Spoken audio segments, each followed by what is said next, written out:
और एक बच्चे ने पूछा है सर रीड की तैयारी कैसे करें। देखो बेटा ऐसा है, देखो एक बहुत अच्छी स्ट्रेटेजी है मेरे पास रीड को लेकर के, कि रीड में अब बचे अंतिम 70 दिन, वैसे 73-75 दिन बचे, लेकिन आप मान के चलें कि अब आपके पास 70 दिन से ज्यादा का समय नहीं है। और इस बात को गंभीरता से लेना होगा, वरना आप ये समझेंगे हमारे पास बहुत टाइम है, 2 महीने।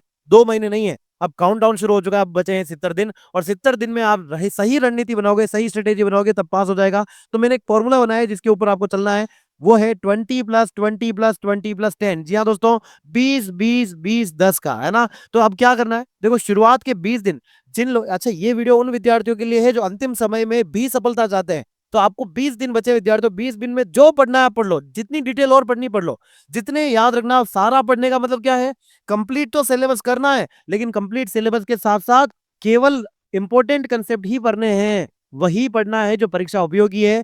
अब अगर आप सिलेबस करने जाओगे तो शायद सिलेबस कभी नहीं होगा, इस बात को भी गंभीरता से लेना है, अपना पूरा फोकस उठाना है। और अंतिम 20 दिन में जितना हो सकता है आप साइकोलॉजी को पढ़ें।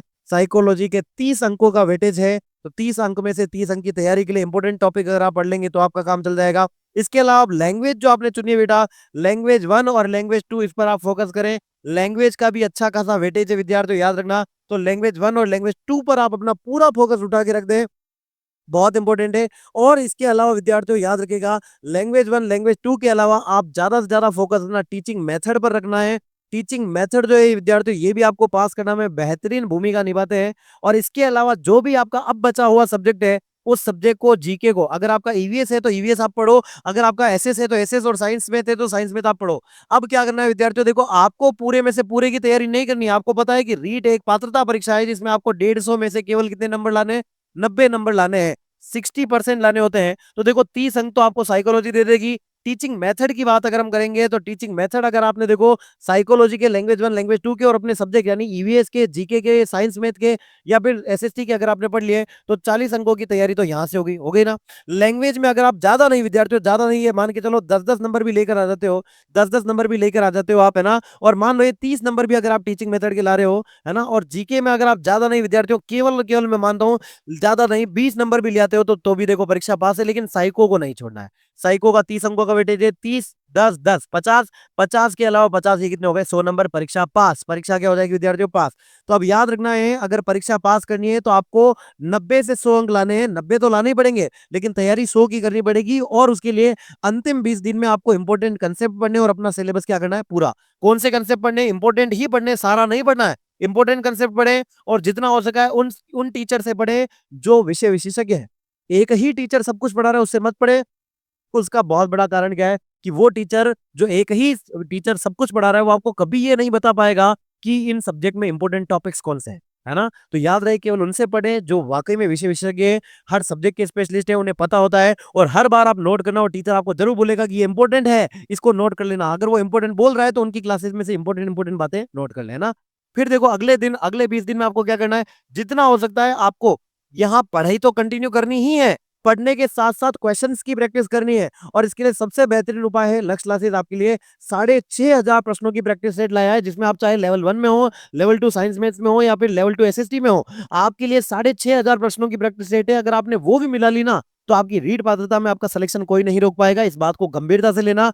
Practice max a man perfect. और आपको परफेक्ट नहीं होना, 150 में से 150 नहीं लाने, 90 लाने। 6,500 सवालों की पूरी किताब को अगर आपने एक बार, और ज्यादा से ज्यादा 2 बार अगर आपने पढ़ लिया, तो भी आपका सिलेक्शन कोई नहीं रोक सकता। तो याद रखना, अगले 20 दिन जैसे ही होते हैं, इन 20 दिन के खत्म होने के बाद इन पर आपको ध्यान देना है जितना हो सकता है। याद रखना, ना केवल आपको विद्यार्थियों पढ़ना है, बल्कि पढ़ने के साथ साथ जो आपने पढ़ लिया है उसका रिवीजन भी करना है। हाँ बिल्कुल मैं मानता हूँ कठिनाई का स्तर बढ़ेगा, बिल्कुल मैं मानता हूँ आपके ऊपर बोझ बढ़ेगा। पढ़ना भी है, रिवाइज भी करना है, पढ़ना भी है, रिवाइज भी करना है। अंतिम 20 दिन जितना पढ़ना है पढ़ लो, उसके बाद पढ़ना नहीं है, उसके बाद शुरू हो जाएगा रिवीजन। और उसके साथ साथ उसके प्रैक्टिस क्वेश्चंस, मॉक पेपर लगाओ, यूनिट वाइज लगाओ, जो भी लगाना है। अब बचे अगले 20 दिन, इसमें आपको पढ़ाई छोड़ देनी है। पढ़ने के अलावा आपको क्या करना है, मॉक टेस्ट लगाना है। और याद रखना, वो विद्यार्थी जो कम से कम 100 टेस्ट नहीं लगाएगा वो फेल हो जाएगा विद्यार्थियों। तो मैं आपसे निवेदन करता हूं कि मॉक टेस्ट ज्यादा से ज्यादा लगाओ, 6,500 प्रश्नों की प्रैक्टिस सेट करो। और लक्ष्य क्लासेस पे आप देखो 30 से 50 आपको टेस्ट आराम से मिल जाएंगे। हमने कई प्रकार के टेस्ट लगा रखे हैं, आप देखो यूनिट वाइज टेस्ट है, टॉपिक वाइज टेस्ट है। इसके अलावा विद्यार्थियों आपका मॉक पेपर भी पड़े हुए हैं, मॉक टेस्ट पड़े हुए हैं। तो इनका फायदा उठाओ, ये कम से कम आपको लगाने पड़ेंगे अंतिम 20 दिन में। और 20 दिन है, 20 दिन, अगर आप एक दिन के 2 टेस्ट भी लगाओगे ना, तो 40 ही होते हैं। तो तैयारी अभी से शुरू करनी है, कम से कम 40-50 टेस्ट लगा के जाना। अगर टेस्ट नहीं लगाओगे तो कॉन्फिडेंस नहीं आएगा, परीक्षा के एक दिन पहले भी पेट में आपके अजीब सा होने लगेगा और आप सोचोगे कि मैं फेल होने वाला हूँ। वो उसका एक बहुत बड़ा कारण है कि आपने टेस्ट नहीं लगाया। तो अंतिम 20 दिन तो है ना विद्यार्थियों, 20 दिन तक रेगुलर टेस्ट लगाना, रेगुलर। और कम से कम एक दिन में कितने लगाने? 2। 40 से 50 टेस्ट तो लगाने ही लगाने, अनिवार्य है। ठीक है, इससे क्या होगा? आपकी स्पीड बढ़ जाएगी। जितना हो सकता है ना प्रैक्टिस करोगे, जितने आप टेस्ट लगाओगे, इससे आपकी एक्यूरेसी में फायदा आएगा, आपके नंबर बढ़ना शुरू होंगे। ठीक है, और अंतिम 10 दिन आपको क्या करना है? आपको केवल और केवल शॉर्ट नोट्स ही पढ़ने हैं। शॉर्ट नोट्स का मतलब क्या हो गया? ये जो इतने दिन तक आपने टेस्ट लगाए थे, रिवीजन किया था, जो इंपॉर्टेंट कंसेप्ट पढ़े थे, इनको एक पेज पे उतारना शुरू करना कि बस मुझे जो जो नहीं आता है। आपने कोई टेस्ट दिया, टेस्ट में जो गलत सवाल हो गया, जो सवाल गलत हो गया, उसका एक्सप्लेनेशन एक कॉपी में उतारना है। डजंट मैटर पहले हिंदी आ रही, इंग्लिश आ रही, ज्योग्राफी, सबको भेड़े चलने दो, कोई दिक्कत नहीं है। उससे आपके शॉर्ट नोट्स तैयार हुए। अंतिम 10 दिन में केवल शॉर्ट नोट्स पढ़ने हैं, और ज्यादा से ज्यादा जो भी टीचर आपकी मैराथन क्लास लेकर आया है, सब्जेक्ट स्पेशलिस्ट, उसकी मैराथन क्लास को अटेंड करना है। इससे क्या होगा? मैराथन क्लास, देखो आपकी इतनी क्षमता नहीं होती कि आप खुद पढ़ने बैठो तो एक दिन में पूरा सब्जेक्ट कंप्लीट कर लो। लेकिन जब आप मैराथन क्लास देखते हो तो टीचर वो इंपॉर्टेंट कंसेप्ट, वो सारी इंपॉर्टेंट बातें उसे एक ही क्लास में समझा देता है, तो आपका सब्जेक्ट कंप्लीट हो जाता है। ज्यादा से ज्यादा मैराथन क्लास को अटेंड करना है। ठीक है, तो ये है हमारा फॉर्मूला 20+20+20+10 का, कुल 70 दिन की स्ट्रेटेजी का। तो याद रखना, इंपॉर्टेंट टॉपिक्स ज्यादा पढ़ने हैं। अगर आप लेवल 1 से हो तो साइकोलॉजी को, और इसके अलावा लैंग्वेज को, और आपकी मैथ को बिल्कुल नहीं छोड़ना है। क्यों नहीं छोड़ना है? क्योंकि यहाँ तो आपको पढ़ना ही है, ये मेंस में भी पढ़ना है। ईवीएस में आप कुछ टॉपिक छोड़ सकते हो चाहे, क्योंकि ईवीएस के कुछ ऐसे टॉपिक हैं जो मेंस में नहीं आते हैं, केवल और केवल जीके आधारित है, तो उनको आप पढ़ सकते हो। ईवीएस के कुछ टॉपिक छोड़ सकते हो, सब्जेक्ट नहीं छोड़ना है। यदि आप साइंस मैथ से हो तो याद रखना, साइंस और मैथ में से कई विद्यार्थी ऐसे भी होते हैं जिनका मैथ वीक होता है, तो आप मैथ के मेथड जरूर पढ़ लेना। साइंस नहीं तो साइंस के मेथड पढ़ लेना, और इसके साथ साथ विद्यार्थी याद रखें, ठीक है, तो आपको पढ़ना ही है, साइंस मैथ का पेपर देना है, साइकोलॉजी पूरी पढ़नी है। अब साइंस मैथ वालों को जो है साइकोलॉजी बेहतरीन तरीके से समझ में आती है, तो आपको वो पूरी करनी है। आपको लैंग्वेज में दिक्कत आती है, मुझे पता है साइंस मैथ वालों को अक्सर लैंग्वेज में, हिंदी पढ़ने में, संस्कृत या इंग्लिश में उनमें दिक्कत आती है, तो आप अपना सब्जेक्ट पूरा अच्छा पक्का करके जाना। लेकिन हिंदी अगर आपने सेलेक्ट की है तो छोड़ना मत। देखो संधि, समास, है ना, शब्द शक्ति, एकार्थी शब्द, मुहावरे, ये हर परीक्षा में आते हैं, तो उनको पढ़ के जाना। एनसीईआरटी की किताबों से पढ़ लेना, लक्ष्य क्लासेस के टीचर से पढ़ लेना, बहुत अच्छा कंटेंट दिया है हम लोगों ने। इसके अलावा एसएसटी की बात करें तो एसएसटी वाले विद्यार्थी क्या करेंगे? एसएसटी वाले विद्यार्थियों को सबसे बड़ी दिक्कत क्या आती है कि उनके साथ भी दिक्कत है, सर लैंग्वेज में जो मेथड आते हैं वो समझ में नहीं आते हैं। लैंग्वेज के अलावा विद्यार्थियों साइकोलॉजी उनको समझ में नहीं आती है। तो आप चिंता मत करो, मैंने पूरी साइकोलॉजी की जितने भी प्रीवियस ईयर के क्वेश्चंस हैं वो लक्ष्य क्लासेस के यूट्यूब चैनल पर कराए। 5.5 घंटे की क्लासे लिए, रीड लेवल 1 लेवल 2 के लिए भी ले रहा हूं मैं। तो आप वो देखो, रोजाना 5:30 बजे मेरी क्लास होती है, उसको देखो, आपका खुद का कॉन्फिडेंस बढ़ेगा। काफी विद्यार्थियों ने वो क्लासेस देखी है, उनका इंप्रूवमेंट हुआ है, और वो उनका कहना है कि सर अब हमारे नंबर बढ़ रहे हैं। तो आपको क्या करना होगा? याद रखना, खुद को प्रयास करना होगा। ये नहीं सोचना है कि हमारा टीचर जब करेगा तब हम करेंगे। याद रखेंगे, ईश्वर भी उसी का साथ देता है जो खुद का साथ देता है। जब समय आएगा, परिणाम आएगा, तो अंत में चाहे कोई साथ होगा ना होगा, आप खुद खुद के साथ होगे, खुद से ये कह पाओगे मैंने मेहनत की थी और मेरा सिलेक्शन होगा। वो बेटा जब माउस पे क्लिक करते हैं ना, तो 1 सेकंड पहले हमें पता होता है कि हम पास है या फेल है। और आपको केवल क्या करना है? 90 अंक लेकर आने हैं। 90 अंक लेकर आने कोई बहुत बड़ी बात नहीं है, केवल पात्रता है। आपको विशेष ध्यान मुख्य भर्ती पर भी देना है, लेकिन अंतिम समय में अगर हम फिर से कहना चाहता हूँ कि वो विद्यार्थी जो रीट प्री प्लस मेंस की तैयारी करें, प्री की भी कर रहे हैं, मेंस की भी कर रहे हैं, अंतिम 70 दिन बचे हैं, तो अभी थोड़े दिन के लिए मेंस को छोड़ देना और प्री पर अपना पूरा फोकस करना। याद रहे, प्री इंपॉर्टेंट है, प्री अगर नहीं निकला तो मेंस की तैयारी करना कोई बिल्कुल स्वाभाविक बात नहीं है, बिल्कुल व्यर्थ हो जाएगा। इसलिए अभी 70 दिन जो अंतिम बचे हैं, इस दौरान अपने प्री पर फोकस करें, प्राइम सब्जेक्ट को चुने, साइकोलॉजी को पढ़े, मेथड्स को पढ़े। ये वो सब्जेक्ट है जहां से आप अपना स्कोर बढ़ा सकते हो, और ज्यादा कुछ करना नहीं होता विद्यार्थियों, हर चीज सिंपल होती है, हम जानबूझ के उसको कठिन बना लेते हैं।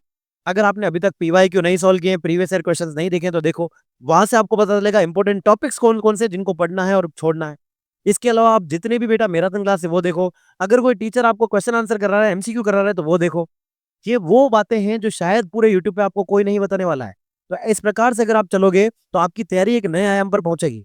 और अगर आप तैयारी करना चाहते हो और अभी भी मैराथन क्लास जोड़ना चाहते हो, एमसीक्यू देखना चाहते हो, स्वागत है आपका लक्ष्य परिवार में, जहां एप्लीकेशन पर बहुत सारा कंटेंट आपके लिए अवेलेबल है। हमने पूरे मॉक टेस्ट वहां पर रखे हुए हैं, उनको आप लगाओ, आपका इंप्रूवमेंट बढ़ेगा, आपकी एक्यूरेसी बढ़ेगी। क्योंकि बेटा जिस दिन एग्जाम होगा ना, उस दिन घर वाले नहीं पूछेंगे कि तूने कितना पढ़ा, तुझे कितना आता है, एक ही बात पूछेंगे, नंबर आ जाएगा ना। और नंबर लाने भी कितने बेटा, 90 नंबर नहीं लाओगे तो घर वाले क्या बोले? लाओगे ना नंबर। लाने के लिए क्या करना है? सारे प्रीवियस ईयर क्वेश्चन देख के जाना, हर टीचर के, सब्जेक्ट स्पेशलिस्ट होना चाहिए, एक ही आदमी पढ़ा रहे तो मत देखना उसको। है ना? जितना हो सके एक कंटेंट, एक यूट्यूब चैनल, एक टीचर और एक किताब पर विश्वास रखना है। एक ही सब्जेक्ट की 5-5 किताबें नहीं लानी है। हो सके तो लाओ मत, जो क्लास में पढ़ा है वो मोर देन इनफ। और खुद पर विश्वास रखना है, ईश्वर पर विश्वास रखना है, रोज मंदिर जरूर जाना है। मंदिर जाना है ताकि अपना माइंड जो है ना विद्यार्थियों नेगेटिव ना हो। अगर आप नहीं जाओगे ना, तो जो भी आप मंदिर, मस्जिद, गुरुद्वारे को मानते हो, मौलाना को मानते हो, पुजारी को मानते हो, उनके पास जाओ, उनसे बातें सीखो। थोड़ी देर हमारे दिमाग को रेस्ट देना भी जरूरी है। अंतिम समय में ये ना हो जाए कि हम अपने आप को इतना थका लें कि ऑटोमेटिक डिप्रेशन आने लग जाए। ऐसा भी नहीं करना है। पॉजिटिव रहना है। जितना हो पाता है उतना करना है, नहीं हो पाता है छोड़ देना है। क्योंकि ह्यूमन एबिलिटी लिमिटेड है विद्यार्थी, है ना? हालांकि असीमित है, लेकिन आपको परीक्षा का समय निश्चित कर दिया गया है। तो जितना हो सके 100 नंबर लाने पर ध्यान दें, 90 नंबर लाने पर ध्यान दें। सारे पढ़ने जाओगे, सब छूट जाएगा, सिलेक्शन नहीं होगा। उतना पढ़ें जिससे सिलेक्शन हो जाए, क्योंकि ये पात्रता है। फिर हम मिलेंगे मुख्य में। तो आज के लिए इतना ही। इस फॉर्मूले को अपनाओ और सिलेक्शन ले जाओ। थैंक यू सो मच विद्यार्थियों, मिलते हैं अगले सेशन में। तब तक के लिए थैंक यू सो मच। जय हिंद, जय भारत।